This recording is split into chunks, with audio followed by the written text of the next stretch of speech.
So, event is starting.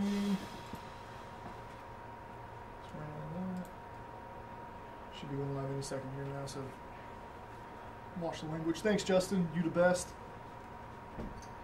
Alright, we are live on YouTube.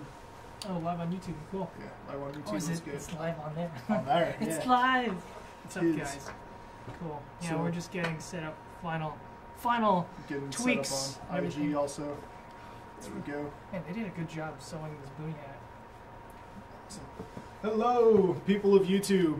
We are finally live. YouTube land. Let me go ahead and I'll put this keyboard right here so I got nowhere else to put it. Welcome to the show. I got Spartan117GW joining me here today, better known as Greg Wong, aka Mr. PTS Man himself. Alright, so welcome to the show. It's been a while since you've been on a live show. Yeah, it's been a while. I know, like, the live shows, like, it's kind of cool you guys are bringing it back, but you're also doing it multi-platform, which is really, really cool. I think that's very, very smart and intelligent.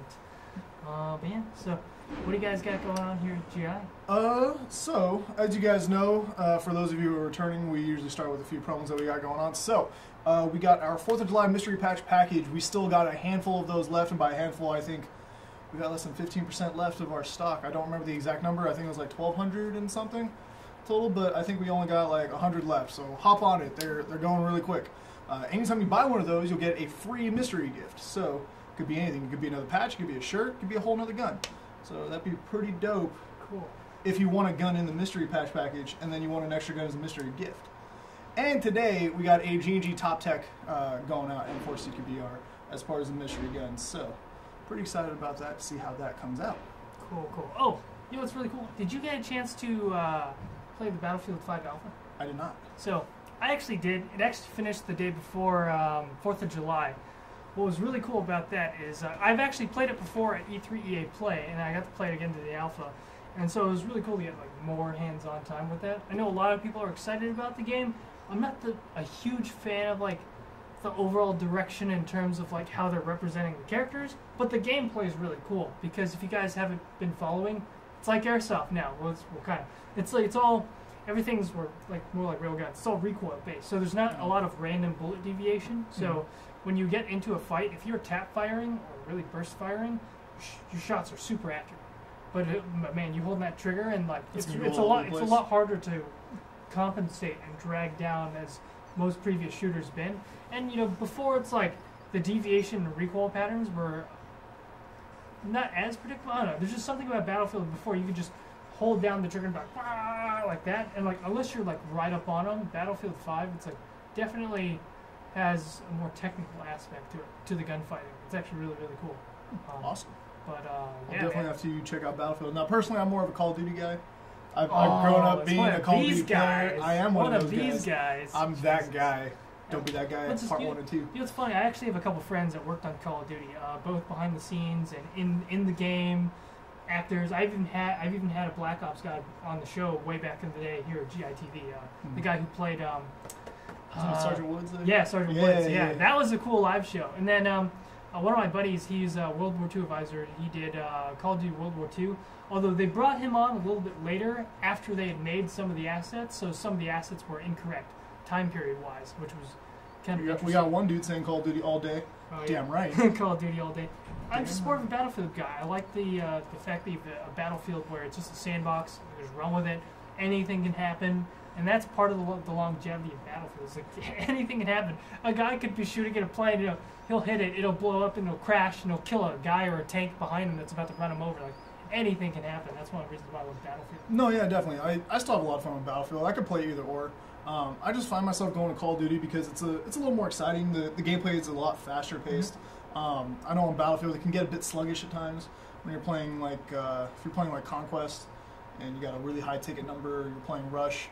And, you know, it's just at a standstill, and then, you know, it kind of gets a little stale from time to time for me personally, but I can definitely see the dynamic aspect and where, you know, you got destructible environments, like truly destructible environments. It's not like a handful of places on the map or something like that, but they're both fun games to play, so I'm not going to knock anybody for choosing one or the other. So, did you guys talk about DFE, the last DFE yet?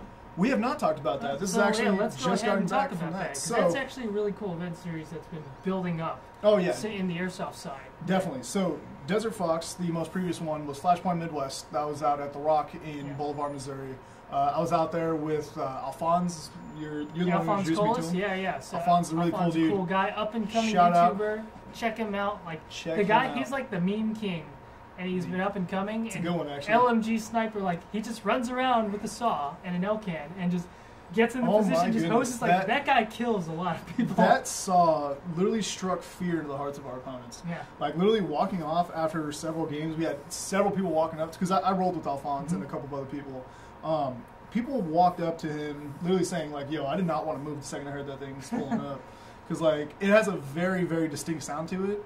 Because you look into HPA. It's HPA, and then just the... I don't know exactly what he did, but it sounds a little bit different than every other HPA I've heard.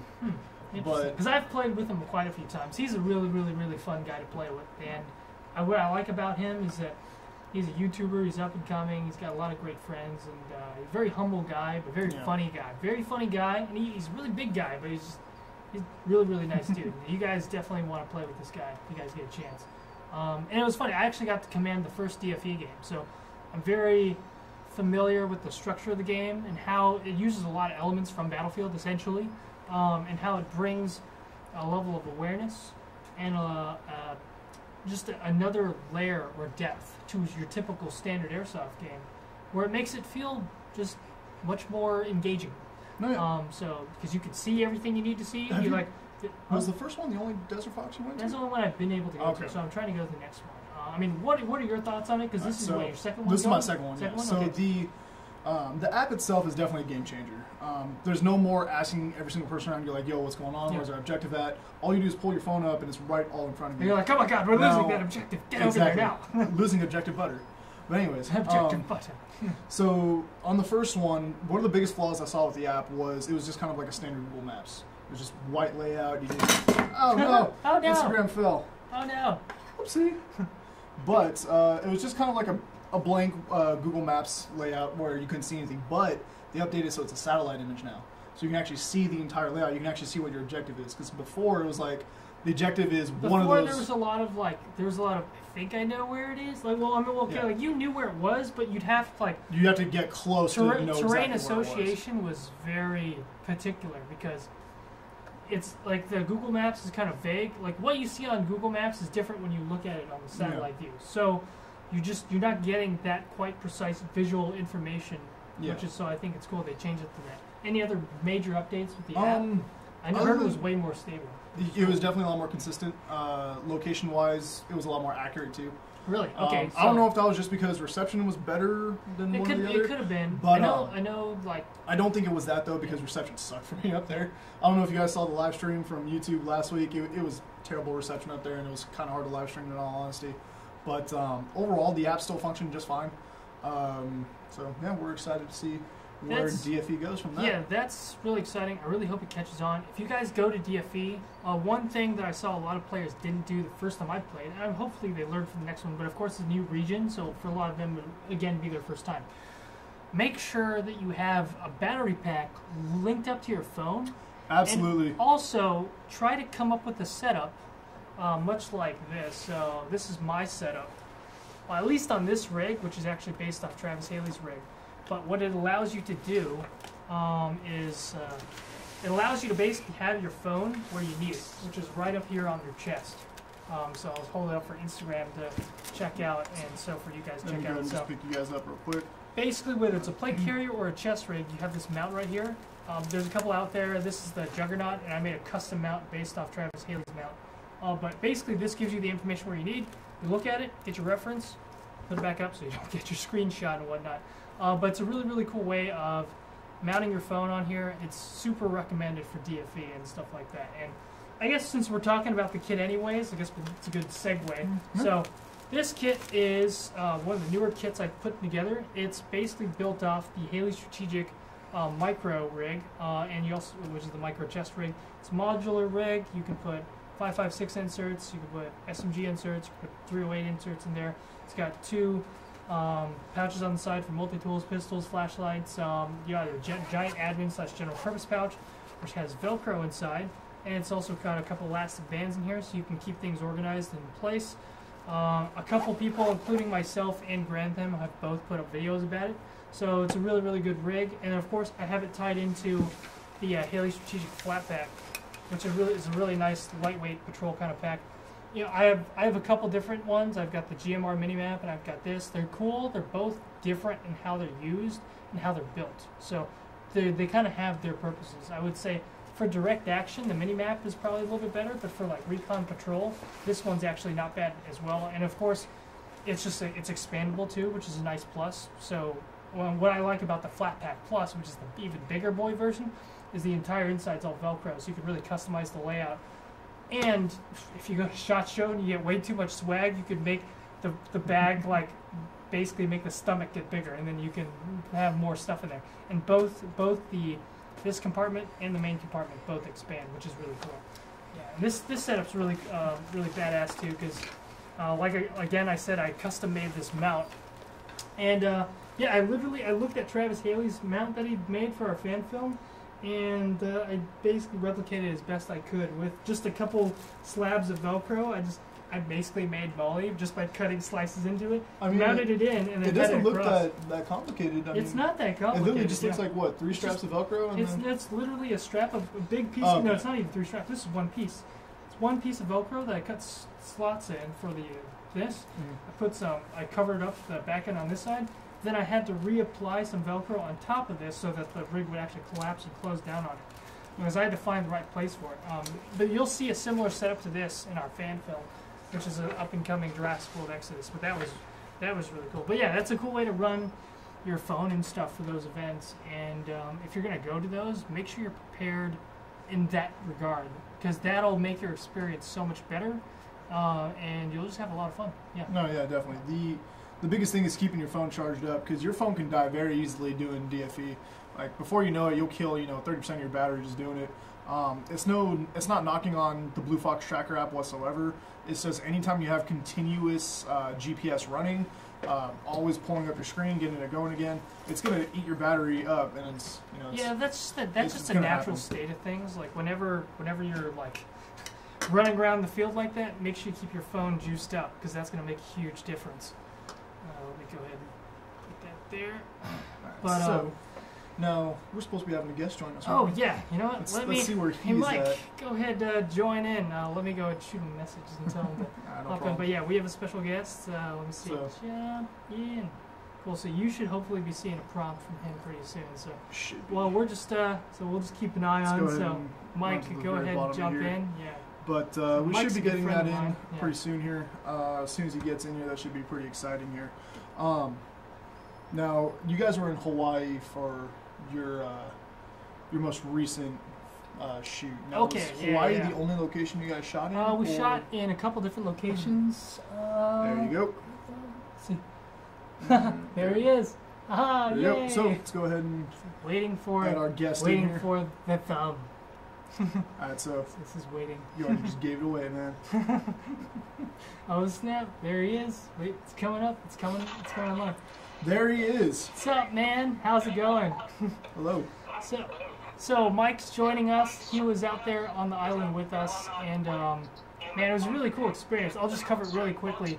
We made a Jurassic World fan film out there, and it was a very unique combination of elements between airsofters, Travis Haley, Grantham, True Exodus, and a couple of the actors out there, and we're in the elements, and we're living together. So there was a lot of stuff to take in for like a week. But yeah, it was a lot of fun. Mike, you have any input on that, or what was the experience like for you? Sorry, a whole lot of it not felt great, but the connection's a little weird. I'm not hearing things wonderfully. But no, the project was really interesting. Kind of coming into it. Me and Travis Haley, wish we could get him on here maybe at some point in the future.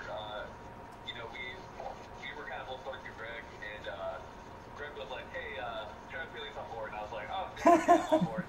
And then Travis Haley, he said that Greg told him that I was on board, so then he got on board. So Greg got us on. You're good at bamboozling people. I'm really happy I did it. We had a really good time. I think what was really cool is we had 3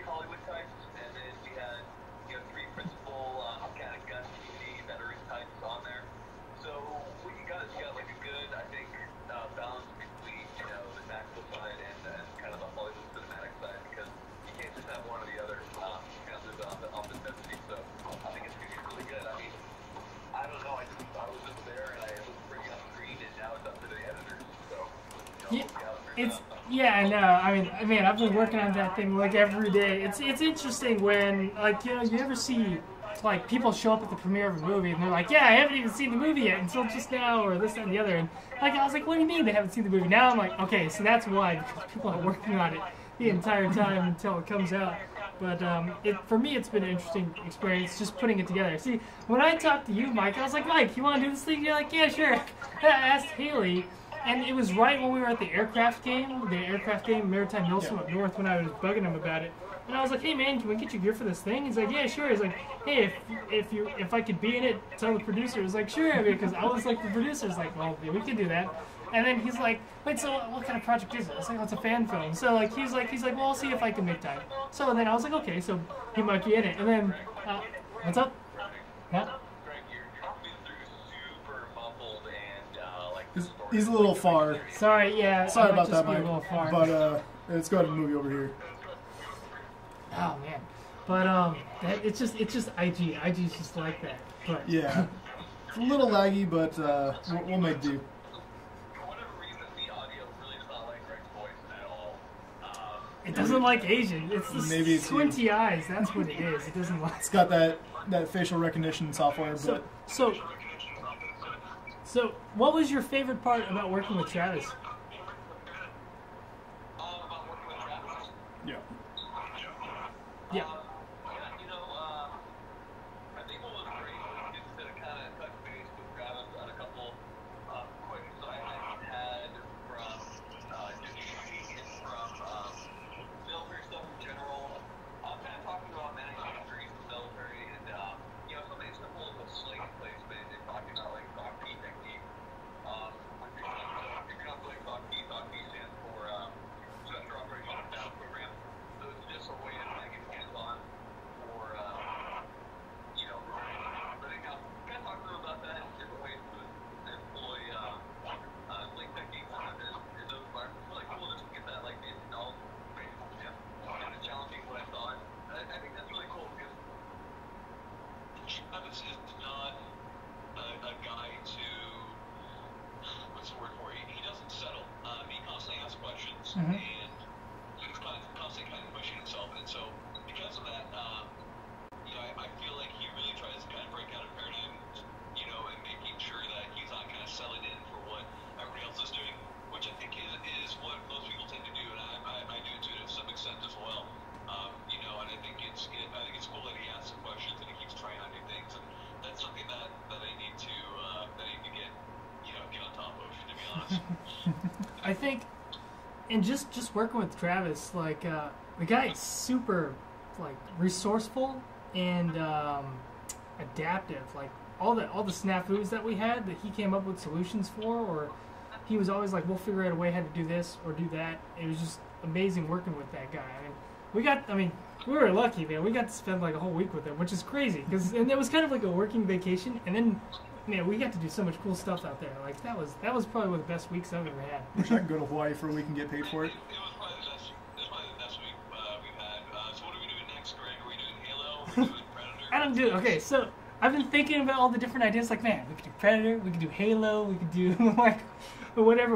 I'm not gonna lie. I was also thinking Terminator 2. I was like, because like I remember it was so funny. So when I think it was Travis and I were talking, Probably get Arnold. it was like the first night that everyone was together. We walk in and Mike, like he was doing pull-ups and stuff, and he had the face camo on, and Travis was like, "What the hell?" It's like he's like, "Why?" He's like, "Why do you got face camo on?"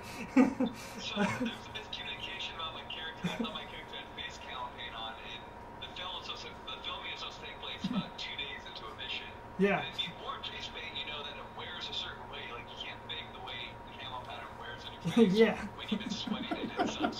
So you're like method actor. Working out like crazy, and everyone was like, "No, just wash it off."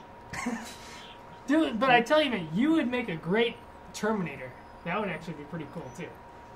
Not at all. Terminator is enormously ripped. I am nowhere close to that. What, dude? I mean, Just talk to Arnold. you were He'll probably pretty be down ripped, to get man. it on I one. mean, out of all the people that were there, you were definitely like, I was like, God damn, dude, what were they doing in the Air Force? Like, holy crap.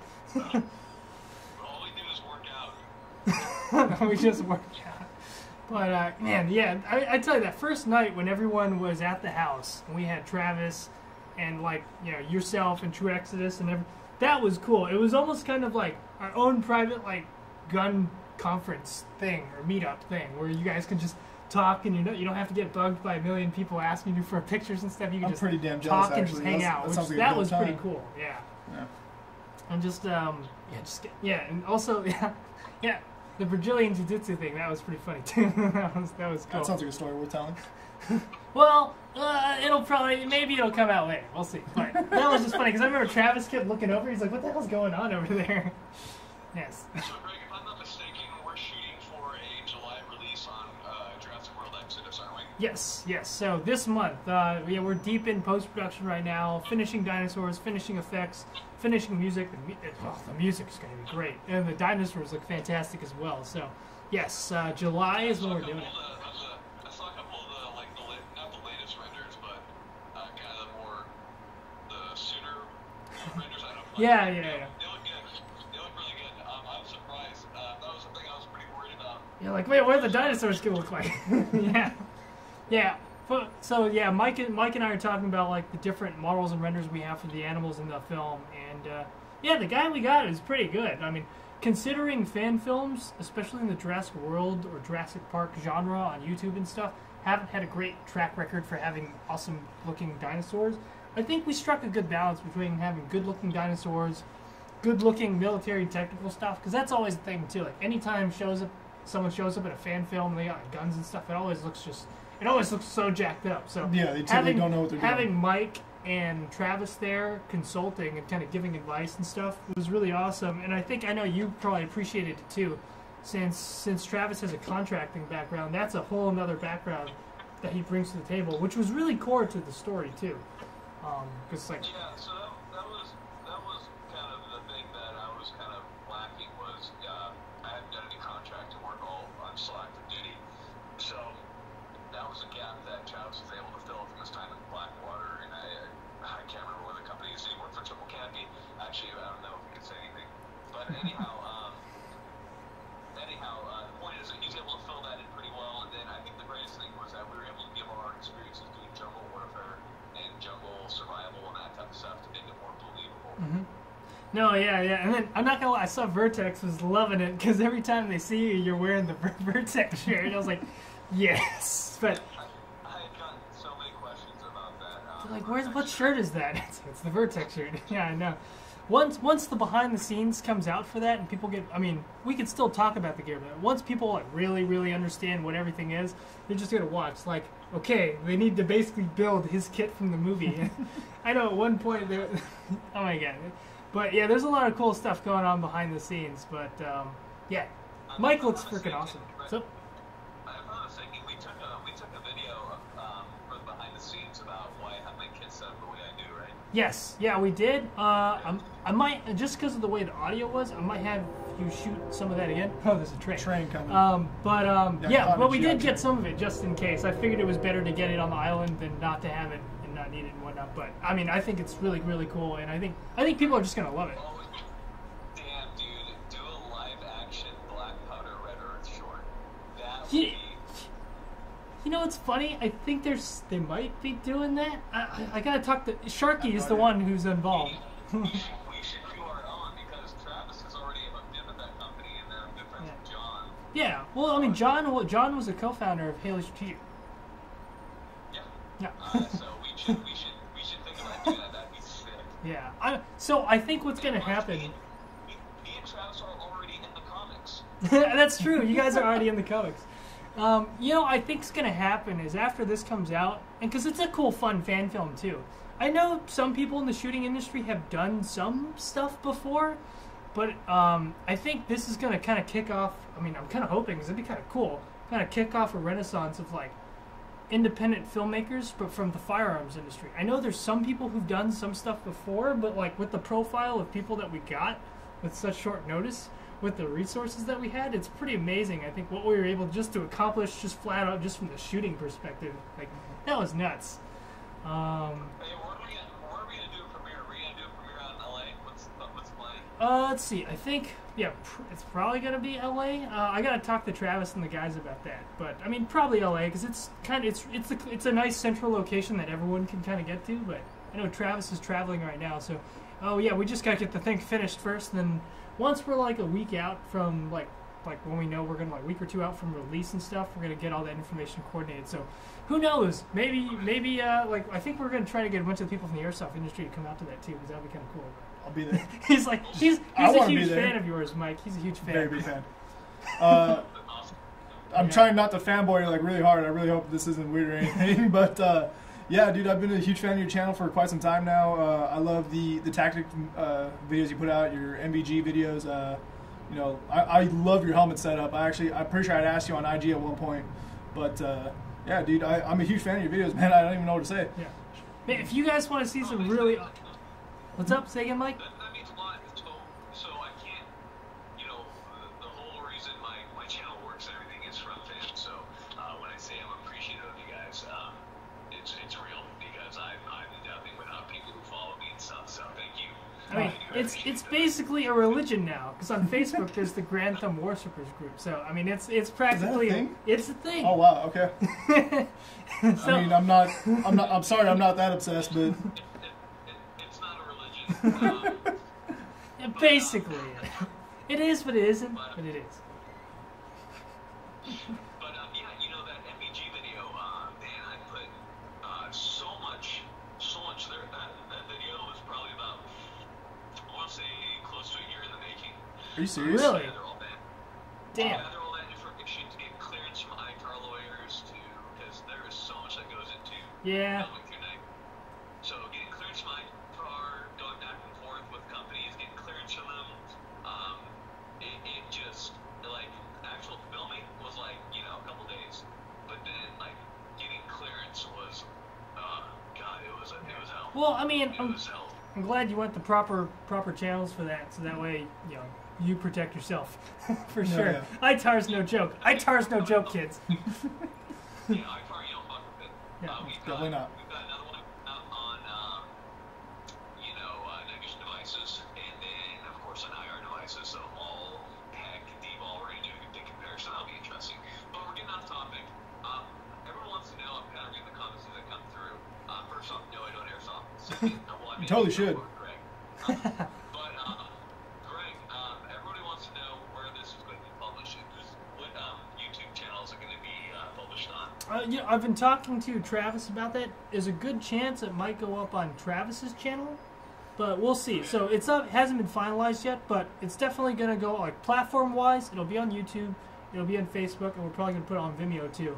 And then, I don't know, maybe we can, if we can, maybe we can put a version of it but on Instagram for IGTV or whatever, but that might be kind of cool. But yeah, we're going to be using the shit out of all the platforms that we can get our hands on. But so basically, any of the major platforms people use, it'll be up there. But on Facebook, if we can get it on Facebook, Facebook is super shareable. Like most of the viral videos that you see today, most of them are viral on Facebook. Yeah, so, yeah. We'll have to publish it on a couple of those. All right. I need to hop off a little bit here. But Greg, we'll airsoft soon. I know I've said it a million times. I got a Scar H for you right there. Right there. Yeah, I still have your gas flowback one. Your gas flowback scar is in my room. That thing, it's a movie gun now. It's so cool. It's like, it's a movie gun. I know. I love that thing. That stuff's awesome. Yeah, I still, yeah. I appreciate you guys. Yeah. And, hearing everything. Yeah. Absolutely, man. Thanks for coming Thanks, on. We really Mike. do appreciate it. Appreciate it. Mike and Mike. Thank you. Cool. All right, man. Have a good one. Yeah. So, we just had Mike on. If you guys were watching the Instagram, you can go back and watch that later. But so make sure you check that out. If you're watching on YouTube, make sure you check out the IG later. But so we had Mike Jones on. Really cool guy. Grand Thumb. He's like literally that guy's like on fire. I think Total he just hit, fanboy like, moment right now. he just hit like what 200,000. I think he's at. Here, let me check right now what he's at. I'm pretty Whatever. sure How he's many at- subs does he have right now? pretty It's sure like he's at, gotta be like 207. 200,000. Yeah, like I mean, that experience being on the island with them was so cool. Like all the stuff that happened behind the scenes 207. was just as cool. Wow, 207. Damn. Yeah. I still remember when he had like 30,000 subs. All I the stuff. think I subbed when he was at 75. He's grown a lot since I first subbed to his channel. He's on fire, man. Oh, speaking of subs, this is another promo we got going on. Once we hit 391,111, don't ask me how we came up with the number, we're giving away an FMG4. Now, if you want to enter onto that, go find our old gun commercial parody video. It was posted about 3 or 4 videos back. It's not up here, Greg. I know. You're grabbing the scar. There's some bees in there. I wouldn't be surprised there's a battery in there. But anyways, go comment on that video. Comment #Airsoft and give us your favorite Airsoft memory, and you'll be entered into that giveaway. Now, the second we hit it, we're going to draw the winner either that day or following day, whatever. Whenever we hit it, we hit it. Yeah, we got that giveaway going on. Pretty cool. You want me to talk about the blaster there real quick? Which one? Yeah, the one right in front of you. Oh, yeah. Here, let's go ahead and get the... So I talked about the gear a little earlier. Let's Maybe get we the can cover prop. it again. This is... Well, part of this is the prop, because I actually had to change weapons. But so this is kind of based off what I used in Jurassic World Exodus. The base gun's different, but I mean, other than that, it's pretty damn close. Haley hooked it up. We had hollow sun lasers and optics on like almost everything. So like, it was none of this Airsoft Free Pro stuff. I don't even think those lasers are out yet. I mean, we definitely had some Airsoft stuff on the project for sure. The most defining feature about this gun that everyone's always going to notice is the tube, the grenade launcher. This is the tag in really, I thought it would have ML36. Yeah. This is the Tag in Innovations, like super expensive grenade launcher. One of the reasons why I want this to feature these in the fan film is just it's a very unique looking grenade launcher. It looks really, really cool. I love the fact that it's a side loading breech. That's really cool because that's like one of my favorite features about like the M320. And I think this is actually way cooler than the M320. So it kind of has the best features of like the 203 and the 320, and you can actually set it up with a standalone kit. It goes on, any weapon with a Picatinny relatively easily. Like really, really easily, and it's just easy to use, and it's actually easy to maintain too. Because if you have to disassemble it, it's really not that hard. But it's one of the cooler weapons accessories that's come out, and because of how prevalent tag rounds are in milsim events now, this is actually a pretty cool device to have because you put a CO2 cartridge in, which is really, really cheap, and you get like 10 shots out of it. Like you can get like a whole bunch of shots out of it. It should be able to last the entire day. Well, it just depends how often you're shooting. Yeah, and you can use different types of munitions with the tube, and then of course, I'm trying to remember, because you got chalk, you got the explosive, and then you got the dummy. So you got a couple different options as well. So if you're really, really dedicated to the tag stuff, it is really badass. So my buddy Adon hooked me up with this thing. I've got to make sure I give it back to him, but he let us use it for the fan film, and I think it has such a unique design that it makes the gun stand out. It just looks cool because like people know it's a grenade launcher, but they're not familiar with the exact type, and it just has a cool futuristic look. And by the way, the paint jobs, like the gun was done separately because this isn't the gun we used in the film. We used a different gun, but a lot of the accessories and stuff were used. But a lot of the paint job for like the suppressor, the grenade launcher, and the guns that we used in the film, Travis painted all that stuff. There's actually kind of a funny story where, so Mike Grantham paints his scar. He's like, he uses like this net, and he's like, okay, it's good. And Travis looks at it, he's like, no, we gotta do a couple more things there. He goes again, like he's like Da Vinci with this with the spray paint and like with the leaf, like shoo, shoo, shoo, shoo. And it did add a lot to the scar, but I just thought it was funny. It's like how like those guys have different mindsets around painting guns, and Travis can is like, because he's got a recon background, so he loves all that kind of stuff. So that was really cool to see him like work with that space and like work with those tools. And man, those guys are all super hands-on, and I think what was cool about the project is that all the guys were just so dedicated. True Exodus, Grantham, Haley, like all those guys were fantastic. And so like the guy that I probably knew the least out of the three was probably Barrett Fabish, True Exodus. That guy's so nice. I got to hang out with him and his wife. His wife helped out in the project. Those guys were so cool. I mean, it was the perfect working vacation, even though there was chaos involved. It was just you just have all these personalities, but everyone's super willing to devote their time and energy and put forth to the project, and like they all got along so great. It was like, dude, I mean, any one of you guys would have just like given something up to be there. I mean, yeah, legit. It seemed like you guys had pretty much everything fall in line for you guys. I don't know the specifics of shooting on set. It ain't easy. I figured. Sure. I was on a fan film set a couple weeks ago. I think they call it Scars. It's still in production right now, but just being on that for one day, there's a lot of work that goes into these fan films. It's not just like people with, like a cell phone recording and you got some dudes dressed up. It's legit production. Oh yeah, it's a legit production, and then someone takes your credit card and buys like $400 worth of crafty, and you're like, holy crap! Yeah. We don't have a budget for that. Literally, that happened once on set. I was like, oh my god, that's a lot of money for snacks. No, yeah, we're really excited to see how the fan film comes out. You guys have put a ton of effort into it. Yeah. And yeah, just from hearing from now, a few people that wish they could have gone, then, but what are you going to do? So, yeah. I think we're at the portion of now where we can start answering questions. Yeah, sure, we yeah. Quite a few. So sorry if we've been ignoring too. you guys a bit. Yeah, sorry, We'll go and bounce back and forth from okay. IG and YouTube. If you see anything on IG, feel free to go ahead and call it out, Greg. Let me look at the questions again. My feeds. Let's see. Hey guys, what do you think of the Milsim guns range? Should be in meters. Guns meters range. is okay. So basically, I think he's talking about engagement range. distance. Okay, so I think your gun should be able to hit 200 feet. So in meters, 100 or no. Here's the thing. Does it make a difference? Your gun's going to shoot the same difference then no matter which measuring thing you're using. Yeah. I wonder if he's talking about engagement distances, because that's where it would change things up a little. Personally, for me, I believe in no engagement distances. Because yeah, definitely. I'm just like, as long as your guns are shooting under a certain limit, there really shouldn't be a problem doing different engagement distances, because it's like, hey, you're going to get shot. You're playing Airsoft, so... As long as people aren't shooting some really crazy, FPS, I think you should be okay. Let's see. Someone's saying X9 now. We don't have them in yet. Calm down. They're coming. They're coming. We talked to our classic Army rep. I'm sure you guys know him. His name is Frank. He's a really cool dude.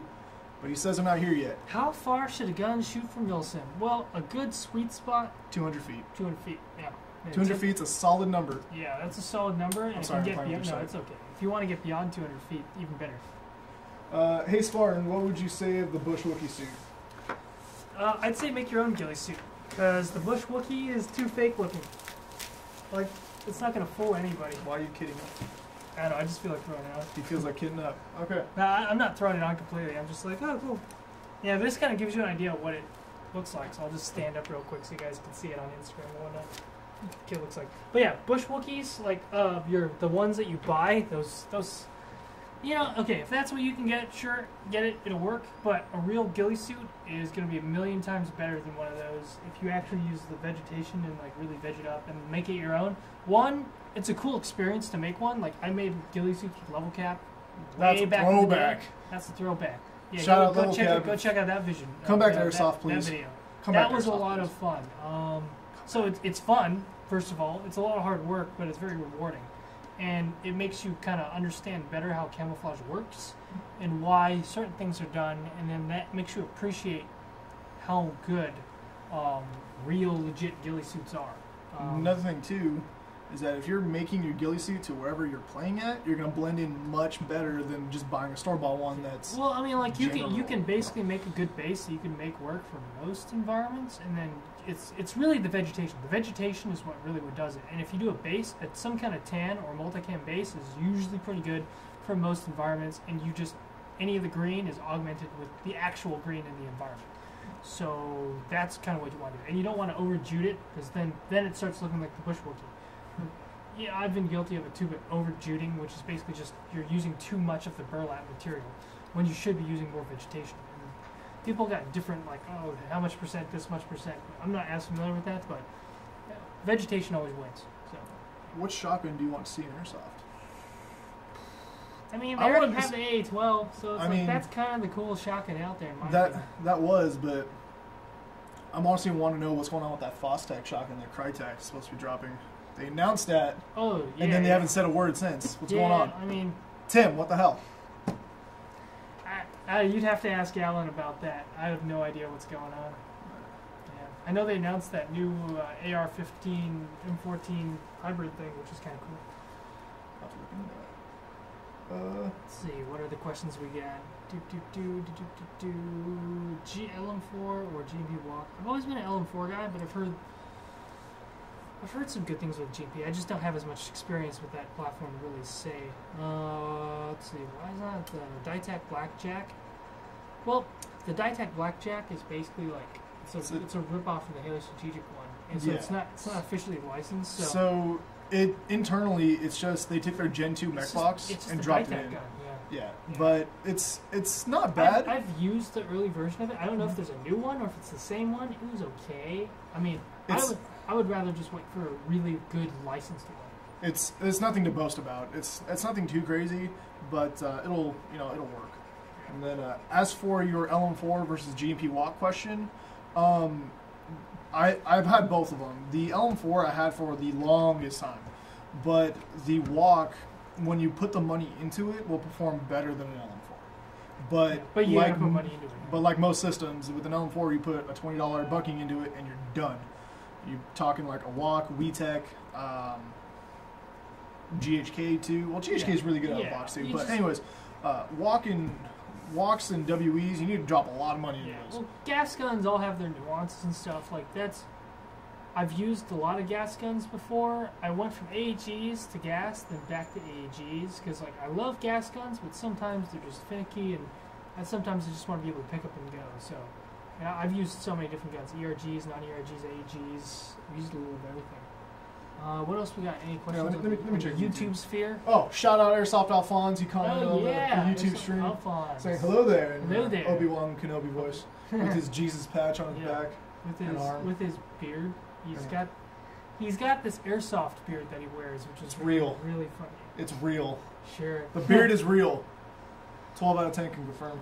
12 out of 10 can confirm. Let's see. What do you guys roll with Woodland camo over a multicam pattern for the film? Okay, so we wore Woodland, Woodland Cries, Woodland Combat uniforms with either Coyote or Ranger Green kits on top. One of the characters wears essentially this Tiger Stripe uniform in the film. So Tiger Stripe is in there, which is kind of cool. AOR2's in there, Woodland's in there. Those are kind of the three main camos. Oh, well, technically multicam's in there, because if you look at Mike's kit, he wears a multicam kit. But yeah, all the web gear in the entire film, it's all Halo Strategic gear. We had someone ask, what field do you play at? You know, I play, it depends who's playing. Like I've played all the way at Strike Force up in Santa Paula. I've played at Wildlands. But I've just been doing so many events that sometimes I just need like a break where I can just like, catch up on videos or just relax or spend time with a girlfriend. But most of the time you're going to see me at events more often. So just because there's just so many. They're like every month. So. Yeah, every month it seems like there's always one or two events going on so somewhere like, in the where US. Most people will play like once or twice a month at a field. A lot of the people in the industry are playing it like once or twice at like an event at every month all around the country. Doing that? Well, a lot of people are, but you're like, I'm not. You're like, I need to be. I do need to be. Personally, I play most weekends. You'll typically find me at Jungle Island down in Lake Elsinore. If I'm not at Jungle Island, I'll be at Code Red in Paris. I would go there more if it was closer to me, because I live all the way in Torrance. I think we're all like that. It's like I would go to this place more if I lived closer. One of my favorite fields, though, if I lived within an hour of, I would go to GamePod all the time. GamePod. That field's awesome. I played at GamePod once, and that was at BB Wars Origins way back. You were there. I remember that. Well, you were up there with PTS. Yeah. Yeah, if you guys check out there's so many cool videos on GI's channel from back in the day, run around and slaying back at like GamePod. Those were good times. Yeah. And they did TVB5 was there, wasn't it? I think TVB5, Origins. I think those are the only two actual BB Wars events we had at that field. Someone's asking, what do we think about the 40 mic?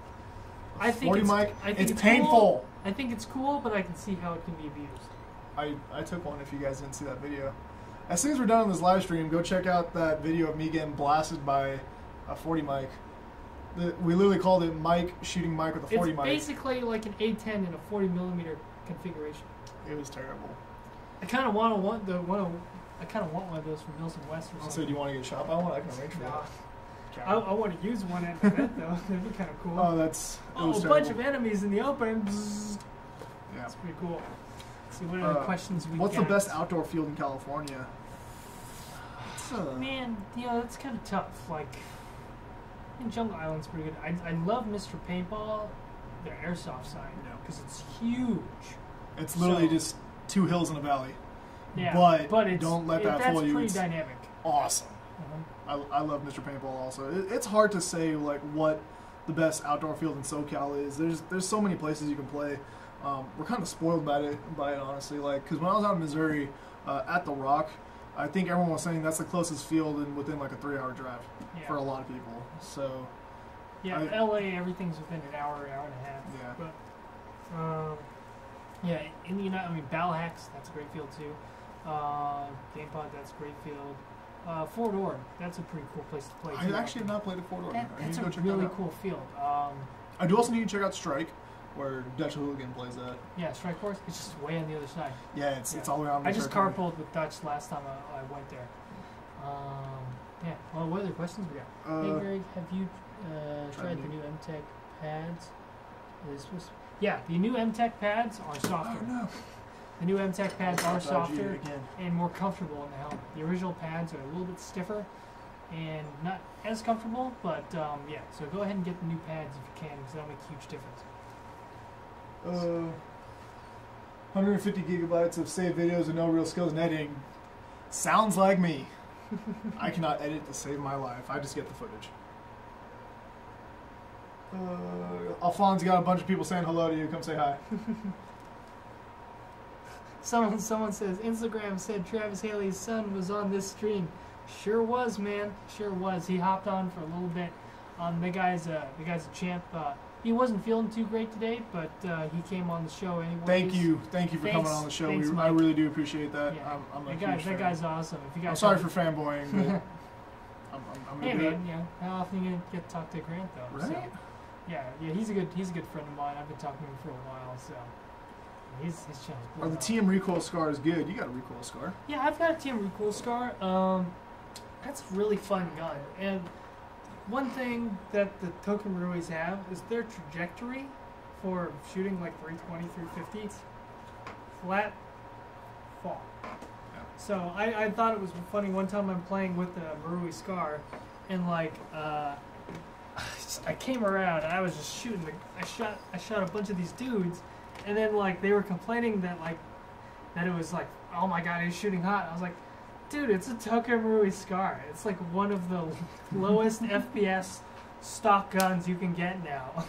Like I still remember back when 300 was like, oh wow, my gun shoots 300 FPS. It's like, well, my gun shoots 350 FPS. Now it's like, my gun shoots 450 FPS. When I got my recoil shock at first, brand new out of the box, it shoot 290 feet per second, I kid you not.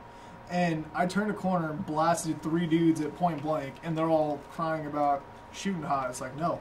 What ammo did you use? I was using just 2.5s. Oh. Just 2.5s, maybe about 6-7 feet away, and they're crying about minimum, there was no minimum engagement field. It was Camp Pendleton. They don't have minimum engagement unless they state otherwise, but they didn't say anything, so I'm assuming there's no minimum engagement that day. Greg over here just having fun with his gun. But I shot them all like 6-7 feet away, and they're complaining about it being shooting hot, and I'm like, no, I promise you anything, this is the softest shooting gun on the field. Promise you anything. This thing just shoots stupid far. TM magic. I can't explain it. Just watch. Hey, as Mike from Grand Thumb would say, if you've ever tried on all your new airsoft gear as soon as you got home in your bedroom and looked in the mirror, then go ahead and hit that subscribe button.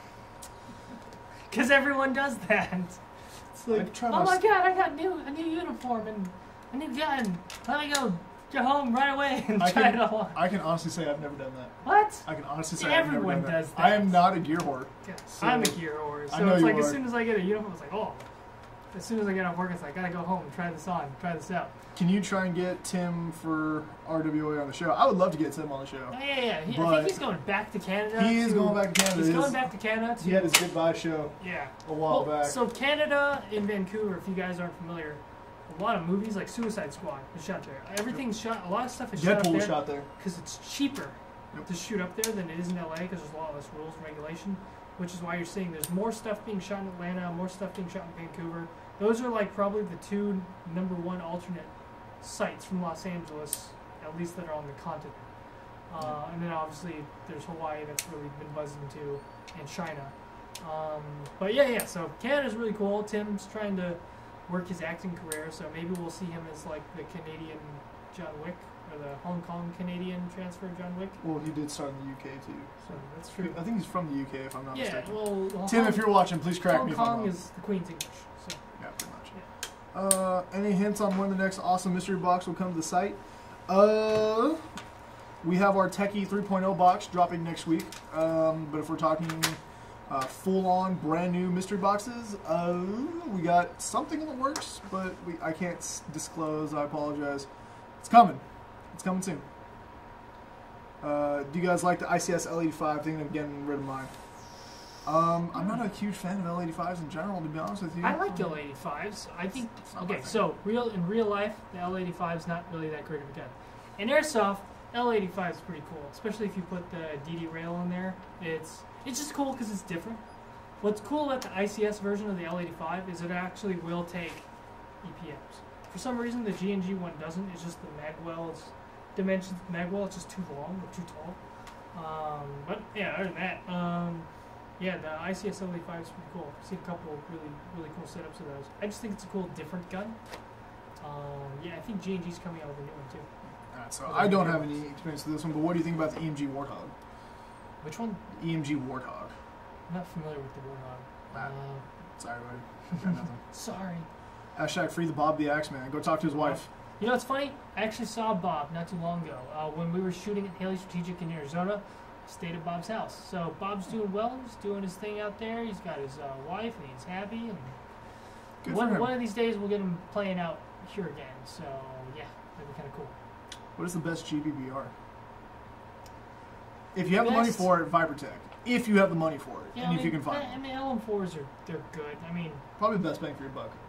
yes, yeah, considering they're pretty cheap now too. Yeah. So you know, just getting into the LM4 game is an expensive endeavor regardless because of Yeah. magazines, and they have their own set of problems Yep. that, like, AEGs have definitely improved over time. Gas guns, like, they've improved, but there doesn't seem to be like there's been a huge improvement. Unlike HPA is just like running out the gate, just like every time a new HPA comes out, it's just better and better than the last one. Yeah. But AEGs have been pretty consistent, and they've been on a pretty good uphill track and being more No, yeah, reliable definitely. to the point where, like, performance like the VFC Virgo and stuff like that is starting to rival like really customized builds. No, and yeah, customized builds are even rivaling HPA. So I think gas is kind of the one area where it's kind of been stagnant.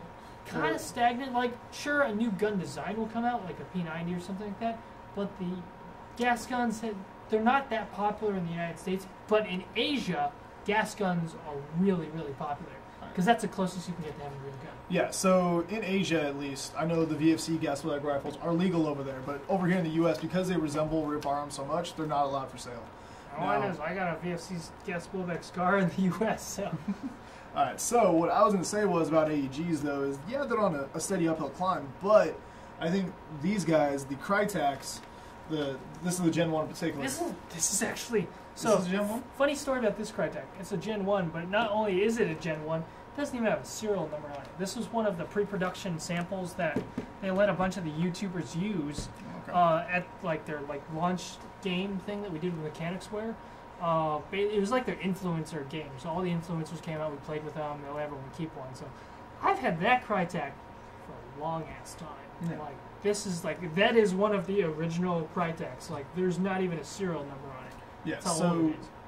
with Crytek, though, they kind of reset the standard for what a premium handgun should be. Stainless steel gear set, quick change spring guide, inline MOSFET, good motor out of the box.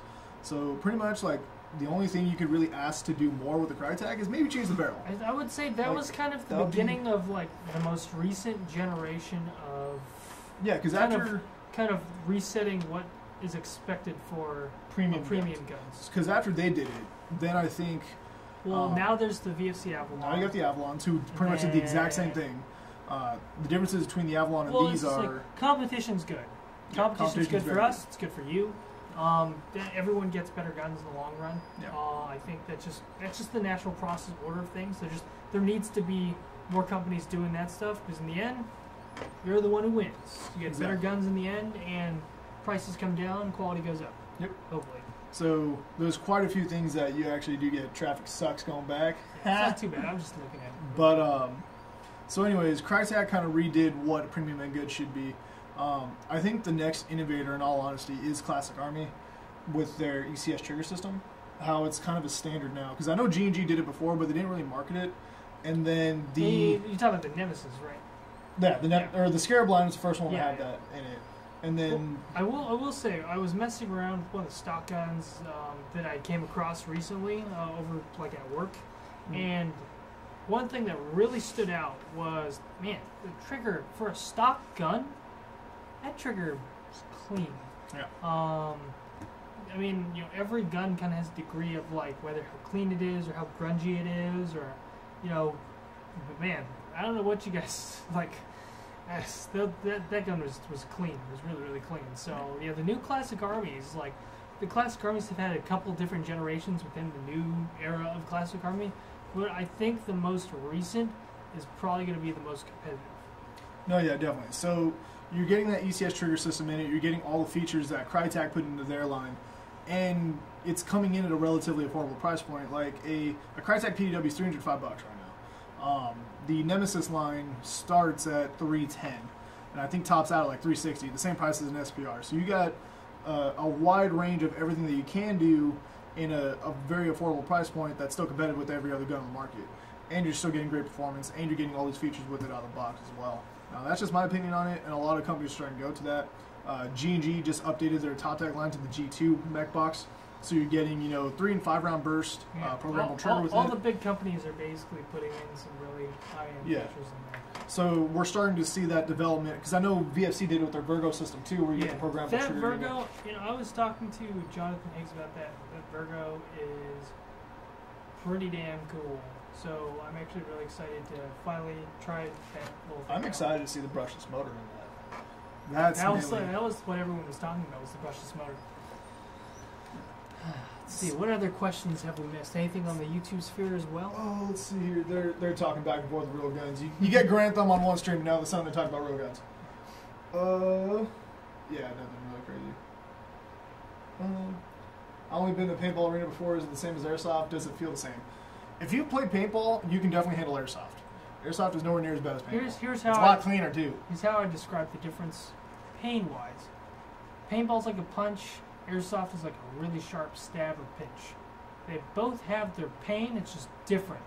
Because the impact area of Airsoft is much smaller, but also, unlike paintball, it can go into you. So it's different, right? It's like one's like, it's like getting hit by Ant-Man or getting hit by the Hulk. I mean, yeah, the Hulk will flat out kill you, but getting hit by Ant-Man, like they say, getting punched by Ant-Man is like getting punched by a bullet. Okay, the science behind Ant-Man is completely. I saw the movie last night. MCU completely ruined his science. Like, have you read the comics for Ant-Man? I'm not as familiar with the Ant-Man comics, but we'll talk about that after that. But yeah, I see where you're going. I enjoyed the movie. The new Ant-Man was actually pretty fun, pretty entertaining.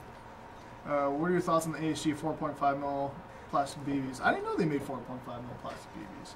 So you can use your pellet guns for airsoft now. Is what they're saying. I would assume they still shoot way too hot. Yeah, that's probably way too hot. Yeah, they kill varmint with those things. So yeah. You got Sherman saying hi, Spartan. What's up, man? How's it going? Let's see here.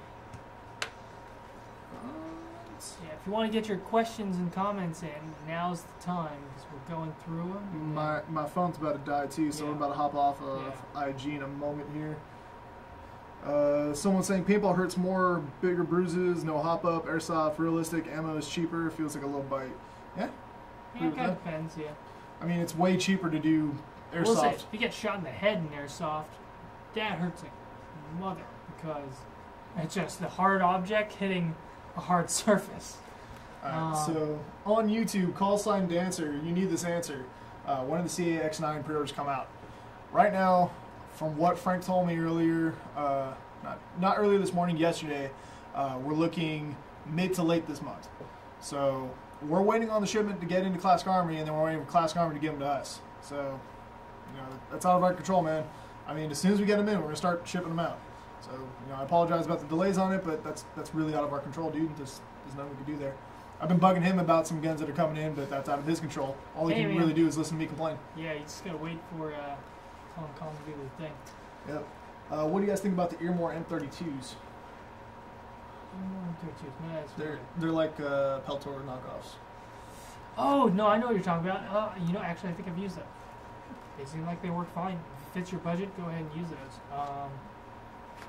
Actually, I have a set of Travis's Ear Pro. I gotta send it back to him. I don't know. It got stuck with a bunch of my gear. Funny story about. Oh no, we hit our max time. No. Well, Instagram has wrapped. So, wow, we really hit the max time on that, huh? Yeah, you'll get an hour. That's pretty awesome. Anyways, I'm gonna go and start another one up. Oh jeez. No. Instagram didn't see that. Well, funny thing about some of the gear too that we used in the film. So all the boonies that we used were all tailored by Haley's sewing guy at the shop. So that was actually kind of cool to see, because he's got a very particular way he wants boonies to look. If you guys aren't familiar with how boonie hats are, most boonies are really, really big and really just overkill. So getting them sewn and getting them kind of tailored down a little bit makes them look a hell of a lot cooler. So that's just kind of a cool style point thing right there if you want to get it looking really badass. To everybody on IG, we actually hit the time limit for live shows, so started up another one, so stay tuned. We still got stuff going on. If y'all got more questions, feel free to ask them away. We did spend a little bit more time on the topic, so I figured we could spend a little more time on questions. So we got a little more time to answer some questions, so let's see here. Go ahead and send them in if you want. Hello, I like Airsoft, but I'm not old enough, so rip me. I want 2 years for legal reasons. Sorry. Get older. I know at least in the U.S., you can play as young as like 13 years old. Yeah, it just depends on you just got to have your parents' permission too. It's like, we won't sell you a gun, we'll sell your parents a gun, and then they can let you use it, but there you go. I know this is unrelated, but I just bought a Crytek Mark II SPR. Can't seem to get the stock open and insert my LiPo. It should be pretty easy. Yeah, the Crytek stocks are pretty easy. I'd say if anything, get rid of the stock. You can pick one of these EPSs from us. They're dope. Only like, what, $40? Yeah, you can hold more battery space. Hold way more battery space, and you might be able to win a free gun with it too, because mystery gifts. Yeah, you guys got the mystery gifts. Mystery gifts. So hop on that. Any good M16A1 AEGs? G&G is probably the best one you can get. M16A1? A1, so the fixed carry handle. Yeah. I think the G&G... Does anyone else make an A1? I don't know if anybody else makes a fixed carry handle. I know KWA did for the longest time, but then they stopped because of the Monin series. GMP might too. GMP did too. Yeah. The only reason I'm asking is because I kind of want an M16A1 too, because I'm actually working on a Vietnam kit. So you need a Vietnam M16? Actually, I do. Yeah. We should be getting some of those in with our X9 shipment. I need to help with some consulting and other thing, and I need Vietnam stuff. We should be having those in the next couple of weeks. I think we're getting something in with our X9 shipment. As John Hammond would say, it's right up your Definitely. It's a video game thing. Yeah. G&G, GMP, Classic Armor, it's probably the 3 of the best ones you can get. Okay. If I were to put any of those in order, I'd probably still go with G&G number 1, Classic Army number 2, and then GMP because we're lame and we don't sell GMP. We need GMP. GMP stuff ain't bad. Hey, here's what's funny. So, kind of funny airsoft story. I'm working at my work, and a kid comes in, and he's just throwing away, selling like these really nice guns. GMP M16 A2 with a grenade launcher on it. Basically new. Like it looks like the Predator M16, right? Mm-hmm. I was like, how much you want for that? And he's like, throw me an offer. I was like, $50. He's like, yeah, sure. I was like, oh. So you have an M16 then? Yeah, the trigger's just locked up, but it's just like, it's basically a new M16 with a grenade launcher. I've always wanted that. I always wanted that cool, iconic, like Scarface looking M16, and there it was. I'm like, for that cheap, oh, that's right. JG take makes my one money. Too. JG makes one too, but they asked about good ones. Well, yeah, I tell you what, some JG stuff, like some of these more economical guns, while the quality might not quite be there, they'll still get you out in the field and they'll still get you playing if that fits your budget. So that's the first thing. Everyone always asks, what airsoft gun should they get? First thing you gotta ask them is what's your budget, and from there you can kind of fine tune what people you can recommend to the people. All right, here's a good one. What do you think of the F1 AEG? Now, F1. Yes, funny. You and I were talking about that today. we were just talking about this earlier today. You know, I was talking to F1 because we were thinking about getting their license. F1's cool. I mean, if anything, I feel like a gas gun probably would have made more sense. I don't know if they are making a gas gun. I'm not as big of a fan of how the AG one looks. Like, the idea is really cool because it's a racy gun. It's a competitive gun thing. The idea is to be able to see through the rifle, not see the gearbox within the rifle. So, are they just doing an AG or is it gas too? I don't know if they're making a gas one. That's out of my department. For my opinion, for that gun, the idea is really cool. It's a cool concept. It's a cool gun, especially when you look at it on the real steel side. I just think it makes more sense for that one to be a gas blowback configuration. But I understand why they went with the AG version because you can sell AGs to more people. Just AGs are just more accessible to people. So it's an interesting concept. It just depends if you like the look or not, really. Yeah, so I can't speak too much on what they're going to do with the F1 license. We all know who I'm talking about at this point. But right now, I believe it's just an AG. Leah had it at Desert Fox events. It looked really good, but once you got to the receiver portion of it, it just, you could tell it was fake. And when I got into Airsoft because PTS stock on there, though. Yeah, she did. But the whole reason I play Airsoft is for my guns to look somewhat real. And when you have the F1 design, which is a really cool, awesome design in the real firearms world, and you drop a gearbox into it, you're kind of defeating the purpose of trying to look real. Now, if it were to be made into a gas blowback, it probably would be the walk system. Let's not try to kid ourselves here. And the walk system isn't bad. But the one thing I learned from having mine is that if you don't keep it perfectly clean, it's going to jam up on you. So with all the cuts that are in it, it probably won't be very reliable in all honesty. It'd probably be more of a showpiece or something you play indoors with. It is a super sexy design. What are the questions we get? Haven't played in a couple years. How is the Tippmann M4 now? I know it first came out. It had a couple issues. How about now? I don't know what iteration they're on now, but it's getting a lot better. Gen 2. It's getting a lot better. Yeah, definitely. They made a lot of improvements on it. And Mr. Andy Yoshida over at Tippmann, he's a pretty cool guy. Let's see, anything on the YouTube sphere? Anything on YouTube? What is 2 plus 2? 5. Are the SEMA Keymon M4s any good? I've never messed with like very many SEMA M4s. Back in the day, I messed with like one of their M4 Mod Zeros. So here's the thing with budget guns: they'll get you shooting, but when it comes to the actual specking of their rail attachment stuff, specifically M-Lock Keymon, it's hit and miss. Because the only like Keymod, it has to have the internal beveling, and M-Lock has to have those specific cuts too. Because if you don't have spec M-Lock Keymod, then your attachments aren't guaranteed to fit. And also, obviously, make sure that you have spec attachments as well. Yeah. So, when it comes to that, I mean, like, then again, it just what fits your budget, what you're trying to accomplish. Are you just trying to play, or are you trying to really build this really sexy gun? Yeah. So, I know a lot of people try to do both. Yeah. So if you're trying to do both, maybe you want to consider investing a little more into that. But for the most part, it'll get you into Airsoft, but not much past that. I think it's a much... Nowadays, because of the price point of higher-end guns, I feel like it's almost better just to shoot for a high-end gun that you know is going to work, and you know is going to have good performance and reliability, and get the more bang for your buck. They kind of shoot low. But like I said, it just depends how much money you have. This is a good one. We've seen the prototype ERG Masada being shot by Greg. We've seen it at SHOT Show. Any update on if it's going to be produced? No update on that yet. No, stay tuned. Damn it. But my buddy Derek was rocking it at the Maritime Wilson game. It actually came... Any gun with a folding stock is like pure gold if you're fighting an aircraft carrier, and anything that's a PDW is pure gold as well. So, are you going to be doing Mr. Ugas permanently? For the foreseeable future. We don't have an end date in mind, but yeah, we'll let you know if we stop. Sorry. Does anybody know if I can fit a 9.6 crane stock battery into an HK G36C? Yeah, you should be able to fit into a G36. The handguard is pretty spacious up front. Yeah, I mean... I know the KWA ones in this day and age, though, like with lipos and how small lipos are, like you should be fine. You really should go lipo. I remember back in the day when you had to have the super large classic army handguard just to fit the battery. Or you had a full stock. Oh, I'm running low on battery, so I lost brightness here. Alright, so I think we'll wrap it up there. We've had a pretty good stream going. Goodbye, IG. Thanks for showing up twice. Thanks, IG. Twice, yeah. See you guys around on IG. Let's share that. And for Did YouTube. you keep both of them on your thing?